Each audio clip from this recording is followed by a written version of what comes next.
Skoro všetko, čo robíme a kým sme, je výsledkom našich návykov. Typickým príkladom sú novoročné predsavzatia. Ak sa na nový rok rozhodneme začať cvičiť, ako to robí väčšina ľudí, a vydržíme počiatočný nekomfort, po istom čase sa pre nás cvičenie stane prirodzené, dokonca telo si bude pohyb pýtať samo. Je to preto, lebo sme zostali konzistentní a vybudovali sme si návyk, ktorý sa postupne stal našou súčasťou. A moje meno je Bohuš a som zakladateľ projektu Hlavyrint.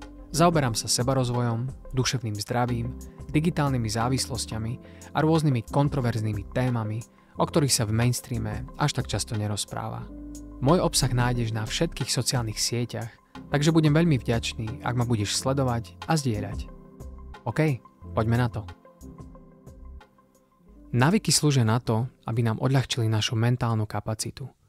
Bolo by celkom smutné, ak by sme sa museli stále na novo učiť umývať zuby alebo šoférovať, že? Pravidelným opakovaním týchto aktivít sa návyky stávajú tak silné, až si prestanú vyžadovať našu aktívnu pozornosť a začneme ich vykonávať automaticky, bez nášho vedomia. Preto si väčšinou nepamätáme, ako sme si umyli zuby, no vieme, že sú čisté. Preto časom dokážeme šoférovať a rozprávať sa zároveň, aj keď na začiatku sme netušili, ako sa pohnúť bez toho, aby nám zdochlo auto. Návyk už dosiahol svoju najvyššiu úroveň, stal sa zautomatizovaným a my môžeme našu mentálnu kapacitu míňať na iné, potrebnejšie veci. Presne takto to však funguje aj pri návykoch, ktoré nám škodia. A medzi ne patrí aj nadmerné sledovanie pornografie. Ako sa vytvára zlý návyk od pornografie? Môžu za to najmä neurónové spojenia, ktoré máme v mozgu. Keď si prvýkrát pozrieme erotické video, v našom mozgu sa vytvorí nové spojenie, ktoré je na začiatku pomerne slabé. Pre lepšiu predstavu je to, ako keby si sa prebehol po vysokej tráve a za tebou by ostala vydupaná cesta, ktorá však za chvíľku zmizne.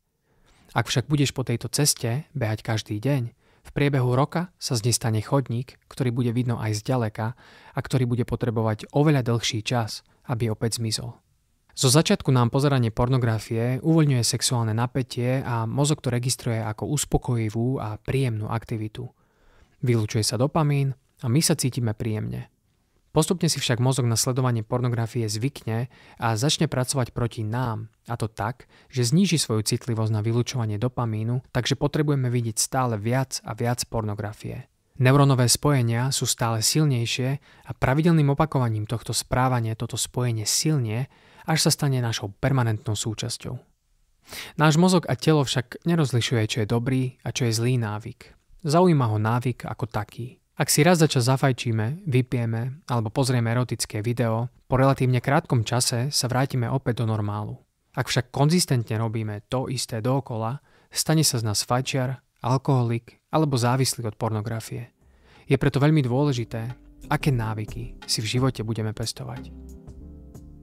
Je dôležité povedať, že v období puberty a adolescencie je náš mozog najviac ohybný a náchylný na rôzne vplyvy. V minulom podcaste sme si povedali, že väčšina detí sa k pornografii dostane už vo veku od 11 do 13 rokov, a to najmä prostredníctvom svojich spolužiakov.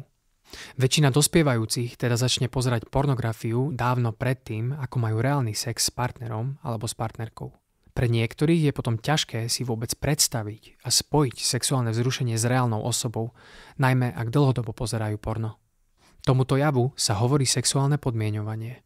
Je to v podstate preprogramovanie nášho mozgu, častokrát bez toho, aby sme si to vôbec všimli.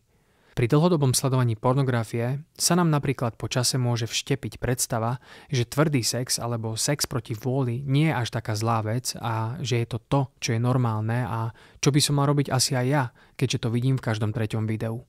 Mení sa teda predstava toho, čo je pre nás normálne a ako by mal vyzerať sex, aj keď v realite to tak vôbec nie je.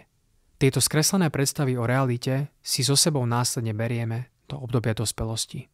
Hormonálne zmeny a sexuálne túžby sú v puberte a celkovo v živote prirodzené a zdravé, ale to, že väčšina ľudí sa s týmto návykom nedokáže rozlúčiť ani v dospelosti, ani po založení rodiny, už také prirodzené predsa nemôže byť. Myslím si, že časť problému spočíva v tom, že o týchto veciach nikto otvorene nehovorí. Rodičia nevedia, ako sa o tejto téme rozprávať so svojimi deťmi, v školách sa o tom neučí a dokonca aj medzi kamošmi môže byť občas trápne o tom rozprávať. Ale vieš čo? Ja hovorím, že poďme prelomiť tabu a začneme sa o tom rozprávať. Pretože rizika závislosti od pornografie sú skutočné a ak chceme mať svoj život pod kontrolou a cítiť sa v pohode, musíme sa o tom rozprávať. Dá sa návyk odstrániť? Stopa po návyku ostane v našom mozgu navždy. Aj keby sme nešoferovali alebo nelyžovali pár rokov, po niekoľkých minútach by sme sa do toho opäť dostali. Pri pornografii je to podobné. Keď sa rozhodneme abstinovať, neurónové spojenia v našom mozgu sa začnú postupne oslabovať. Lenže spojenie, ktoré už raz vzniklo, väčšinou nikdy úplne nezmizne. Preto môže abstinent pociťovať cravingy aj po niekoľkých rokoch abstinencie od alkoholu, cigariet alebo hociakej inej závislosti. To však neznamená, že sa touto cestou nemáme vydať. Ak sa raz rozhodneš prestať s nadmerným sledovaním pornografie alebo ju úplne odstrániť z tvojho života, tvoje neurónové spojenia budú postupne slabnúť a tvoje sebavedomie a pevná vôľa bude rásť. Vytvoríš si nový, tentokrát pozitívny návyk. Naučíš sa byť silný alebo silná a nepodať sa tak ľahko veciam, ktoré ti škodia. Gratulujem. Vydržal alebo vydržala si to so mnou až do konca dnešného podcastu. Ak máš záujem o viac môjho obsahu, nájdeš ho na všetkých sociálnych sieťach, takže budem veľmi vďačný, ak ma budeš sledovať a zdieľať aj naďalej. Maj krásny deň a počujeme sa už čoskoro.